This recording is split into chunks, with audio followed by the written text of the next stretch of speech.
L'attitude belliqueuse de la Corée du Nord fait grimper les tensions. Le régime de Pyongyang promet une réponse sans pitié à toute provocation américaine, se disant prêt à une guerre. Donald Trump avait promis la veille que le problème nord-coréen serait traité. Il avait annoncé l'envoi vers les Corées d'un porte-avions et de navires lance-missiles. Le Japon envisage de rapatrier ses 60 000 ressortissants vivant en Corée du Nord. La Chine, elle, suspendra ses vols vers Pyongyang dès lundi. Selon Pékin, un conflit peut éclater à tout moment. S'il y a vraiment une guerre, le résultat sera un échec général. Personne ne peut être gagnant. Nous appelons donc toutes les parties à cesser de se provoquer, de se menacer, que ce soit avec des mots ou avec des actions. De son côté, la Russie, très inquiète, appelle à la retenue et met en garde contre toute action qui pourrait être interprétée comme une provocation. Moscou observe l'escalade des tensions dans la péninsule coréenne avec une grande préoccupation. Un message qui s'adresse autant au régime nord-coréen qu'à l'administration américaine. Les récentes frappes contre la Syrie et l'Afghanistan semblent attester que la stratégie de la patience est terminée, comme le clament les États-Unis. Le week-end est à haut risque. C'est le 105e anniversaire de la naissance du premier dirigeant de la Corée du Nord.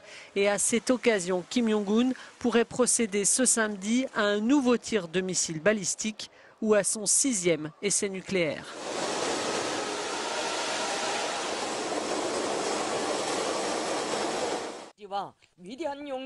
Contrairement à tous les autres pays communistes, la gouvernance de la Corée du Nord est comparable à celle d'une famille royale. La dynastie des Kim gouverne la République populaire nord-coréenne depuis sa création. L'histoire du pays se confond avec celle de cette famille sur 3 générations. Kim Il-sung est le fondateur de la République populaire. Il en a tenu les rênes de 1948 à 1994. Ensuite vient Kim Jong-il, qui a dirigé le pays de 1994 à 2011, puis Kim Jong-un. Kim Il-sung a d'abord combattu l'occupant japonais jusqu'en 1945. Dans le nord de la Corée occupée par les soviétiques, il fonde un parti communiste après avoir été formé en URSS. Échouant à réunir la péninsule après la guerre de Corée, il entretient des relations politiques et économiques étroites avec l'Union soviétique. Des années 60 aux années 70, les Nord-Coréens jouissent d'un niveau de vie assez élevé, mais sans démocratie. Kim Il-sung, qui est président depuis 1972, a développé un culte de la personnalité très fort. Il exerce un contrôle sur la société, éliminant ses adversaires potentiels.